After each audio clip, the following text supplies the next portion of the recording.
I was sitting in a board meeting when my phone buzzed with a fraud alert. $8,400 charged at Neiman Marcus. Then another alert. $6,200 at Saks Fifth Avenue. Then Tiffany Co. Cartier. Hermès. All within 90 minutes. My name is Devon Archer and I'm 30 years old. For the past 7 years I'd built Quantum Analytics, a data science firm serving pharmaceutical companies and research institutions. Annual revenue, $190 million. My personal net worth, $280 million. My mother thought I worked some computer job, making maybe $70,000 a year. She had no idea that the credit cards in her wallet, the ones she'd been using for her shopping sprees, were connected to accounts I'd been monitoring for the past 14 months while building a fraud case. Devon. My CFO noticed my expression. Everything okay? It's happening, I said quietly, watching the alerts pile up. $15,000. $20,000. $26,000 in less than 2 hours. I excused myself and called my fraud investigator, Patricia Moore. She's at it again. Spending like there's no tomorrow. Good, Patricia said. Let her. The more evidence, the stronger the case. The fraud department is ready to move when you are.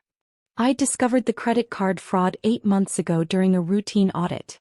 My accountant had flagged unusual activity. Premium store cards I'd never opened, luxury purchases I'd never made, all linked to my social security number and credit score. The trail led straight to my mother. She'd been opening credit cards in my name since I was 23, right when I started my company. Store cards mostly. Nordstrom. Bloomingdale's. Neiman Marcus. She'd intercept the statements at her house, forge my signature on applications, and shop with impunity while I built a business. Total fraud over 7 years. $940,000. But the spending had accelerated in recent months. Designer handbags. Jewelry. A $42,000 fur coat. She was planning something big and I was letting her walk right into the trap.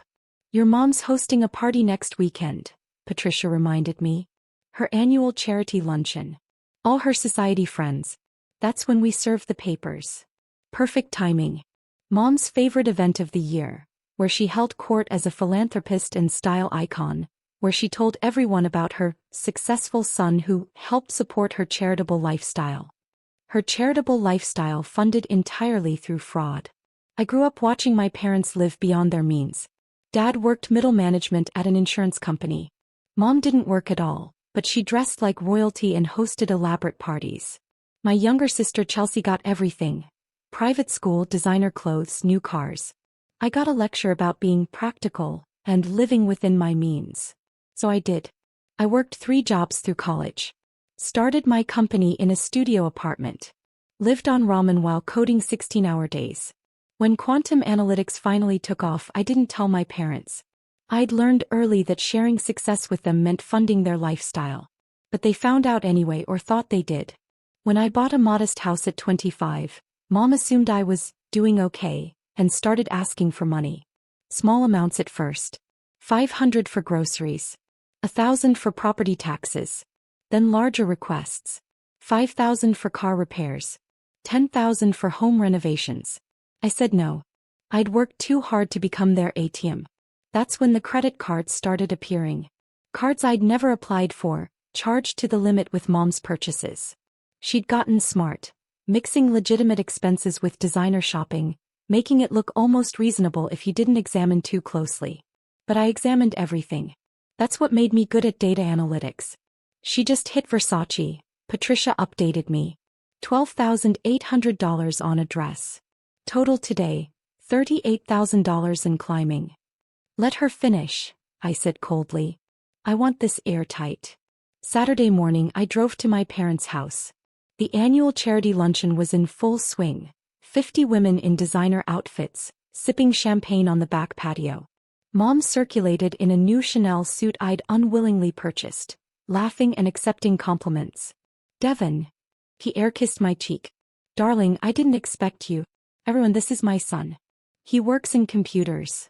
Data analytics, I corrected. I run quantum analytics.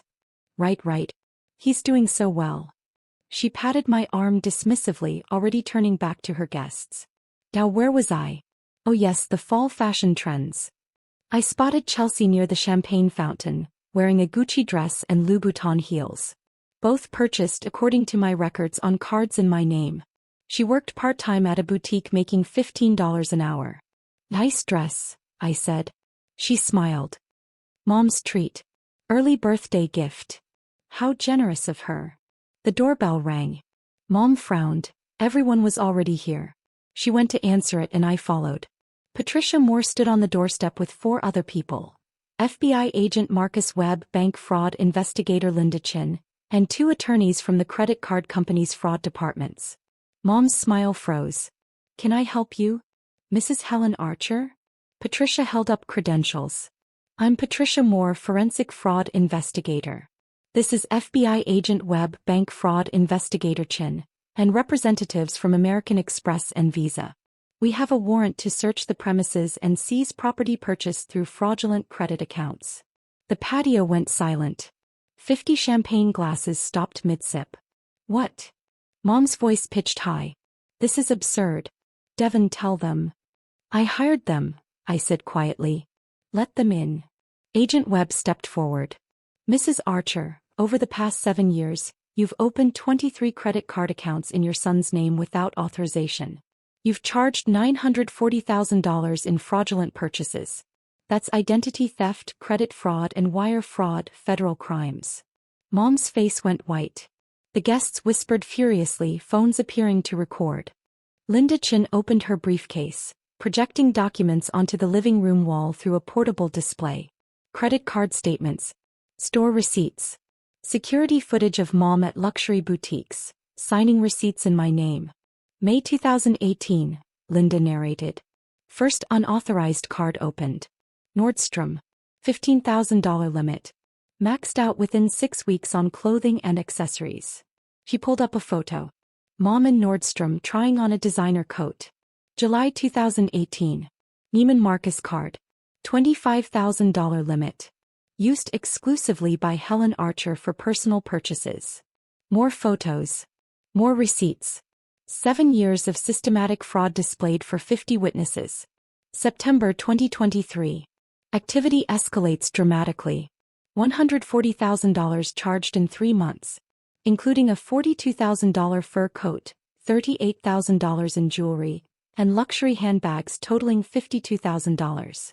Patricia turned to the frozen crowd. All purchased using credit cards fraudulently opened in her son's name. Mrs. Archer has been financing this lifestyle, these parties, these designer clothes, this house's renovations, through identity theft. That's not true. Mom found her voice. Devon helps support me. He gives me money. I haven't given you $1 in 5 years, I said flatly. Every time you asked, I said no. So you stole instead.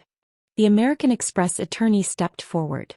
We have security footage from 17 stores showing Mrs. Archer using cards registered to Devon Archer. We have forged signatures on credit applications. We have electronic records proving the applications originated from this address. Devon, please, Mom begged, reaching for me. I'm your mother. How can you do this in front of everyone? How could you steal from me for 7 years? I countered. How could you finance your social life through fraud while telling everyone I was barely scraping by? Chelsea pushed through the crowd. Devon, this is insane. Mom wouldn't. Check your closet, Chelsea, I said. The Gucci dress you're wearing? Purchased on a card in my name. Your Prada bag? My credit. Your car payment? Fraudulent loan with me as co-signer. You've been an accessory to fraud for 3 years. Her face crumbled. Agent Webb pulled out handcuffs. Helen Archer, you're under arrest for identity theft, credit fraud, and wire fraud. You have the right to remain silent. No. Mom struggled as he cuffed her. This is a mistake. Devon, tell them you gave me permission. I didn't, I said simply. Patricia has 14 months of documentation. Every forged signature. Every fraudulent application. Every lie you told while destroying my credit and breaking federal law. The Visa attorney addressed the stunned guests. Any property in this house purchased with fraudulent credit will be seized. Designer clothing, jewelry, furniture, electronics. Everything bought with stolen money becomes evidence. You can't take my things. Mom cried. They're not your things, Linda said coldly. They're purchased with Devon's stolen credit. Legally, they're proceeds of fraud. Patricia's team began tagging items. The Chanel suit Mom was wearing. Chelsea's designer dress. Handbags lined up in the closet. Jewelry boxes full of pieces I'd never known existed. One of Mom's friends found her voice. Helen, is this true? You've been stealing from Devon. It's not stealing. Mom screamed as Agent Webb led her toward the door. He's my son. Children support their parents. It's his duty. Duty doesn't include identity theft, I said. As they walked her out in handcuffs, the guests erupted. Phones recording. Women whispering. The charity luncheon transformed into the scandal of the year. Chelsea grabbed my arm. Devon, please. He's our mother. You can stop this. I can't, I said. The banks pressed charges once the fraud was documented. This isn't revenge, it's consequences. Dad appeared from his study where he'd been hiding during the party. Son, let's talk about this privately. We can work something out. Did you know? I asked. His silence was answer enough. You knew she was opening cards in my name. You knew she was committing fraud. And you said nothing because you benefited too. Linda pulled up more documents. Mr. Archer, you're listed as an authorized user on 7 of the fraudulent accounts. You've made purchases totaling $140,000. That makes you an accomplice. Dad's face went gray. I didn't know they were unauthorized. Yes, you did, I said. Because I told you no when you asked for money. So you both decided to take it anyway. The second attorney stepped forward. Mr. Archer, we have evidence of your knowledge and participation in this fraud. You'll be arrested as well. Within an hour, both my parents were in handcuffs, driven away in separate FBI vehicles while their social circle recorded everything. Chelsea stood crying on the lawn. The charity luncheon guests fled like rats from a sinking ship. I stood in the empty house watching Patricia's team catalog evidence. 7 years of fraud tagged and bagged.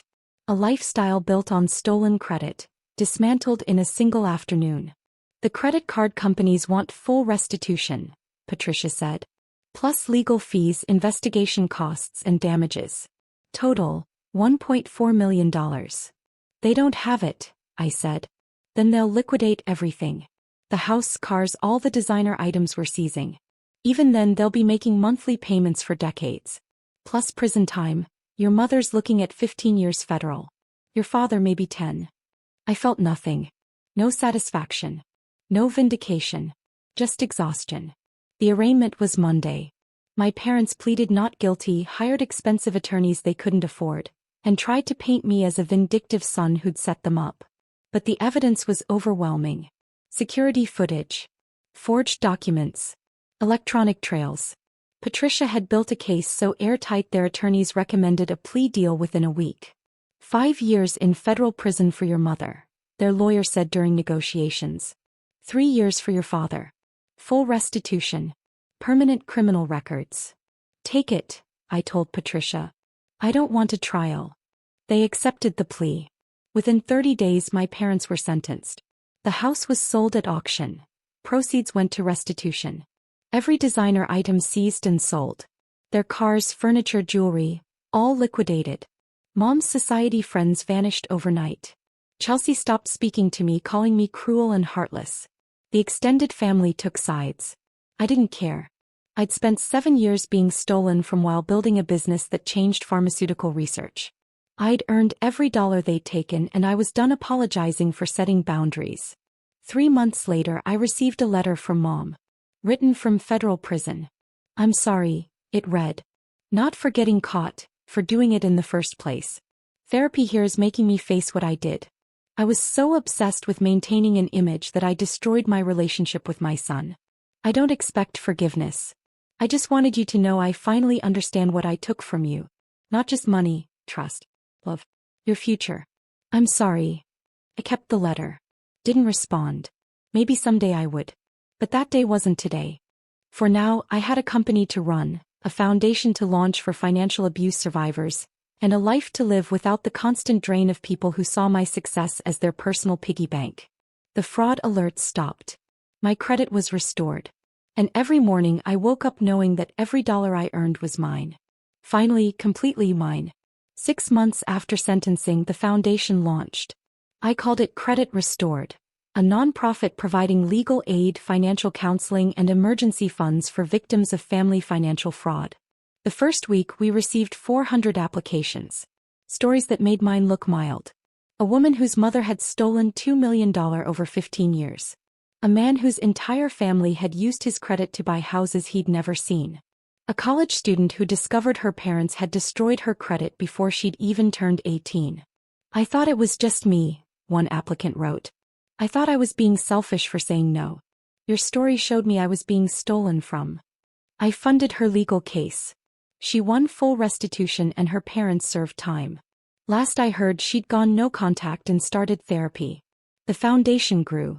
Within a year, we'd helped 340 people recover from family financial abuse. We partnered with credit bureaus, hired attorneys, and created a playbook for victims to document fraud and protect themselves. You're doing more good with this than your company ever could, Patricia said during a board meeting. These people have their lives back. Maybe. Or maybe I was just trying to give others what I'd had to fight for. The right to succeed without being drained by the people who should have celebrated you most. Quantum analytics thrived. We expanded to Europe, landed contracts with 3 major pharmaceutical companies, and my net worth crossed $400 million. Forbes did a profile. The data scientist who exposed his own mother's fraud and built an empire while she built debt. The article went viral. Thousands of comments from people sharing their own stories of family exploitation. My father did this. My sister destroyed my credit. I thought I owed them because they raised me. The cultural conversation shifted. Financial abuse by family members wasn't just a personal failing anymore. It was recognized as a crime, a pattern, a systemic problem that needed addressing. Chelsea reached out a year after sentencing. I've been in therapy.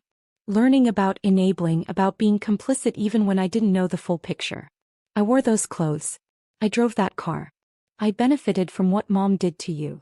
Yes, I said simply. I'm sorry. I should have questioned where it all came from. I should have seen that you saying no meant something. I liked being taken care of. Most people do, I replied. That's why this kind of fraud works. The victims feel guilty for setting boundaries, and the perpetrators feel entitled to break them. Can we try again? She asked. As siblings? No money. No favors. Just trying. I thought about it. Maybe. But it starts with you respecting boundaries. If I say no to something, that's the answer. No guilt trips. No pressure. No assuming my success means I owe you anything. Deal, she said quietly. We started with coffee once a month. Awkward at first. She was working full-time now, paying her own bills, living in a small apartment she could actually afford. She'd sold the designer items she'd kept, the ones not seized, and donated the money to Credit Restored. I can't fix what I took, she said. But maybe I can help someone else. It wasn't forgiveness yet. But it was something. Mom wrote every few months. Her letters evolved from defensive to reflective to genuinely remorseful. She'd completed financial literacy courses in prison. Started a support group for inmates dealing with shopping addiction and fraud convictions. I stole from you because I felt entitled to your success, one letter read. I watched you build something amazing, and instead of being proud, I was jealous. Jealous that you'd done what I never could. So I took from you to feel powerful. That was wrong. Unforgivably wrong. Dad wrote less frequently. His letters were shorter, less introspective. But he'd stopped making excuses, which felt like progress. I didn't visit them. Didn't send money for commissary.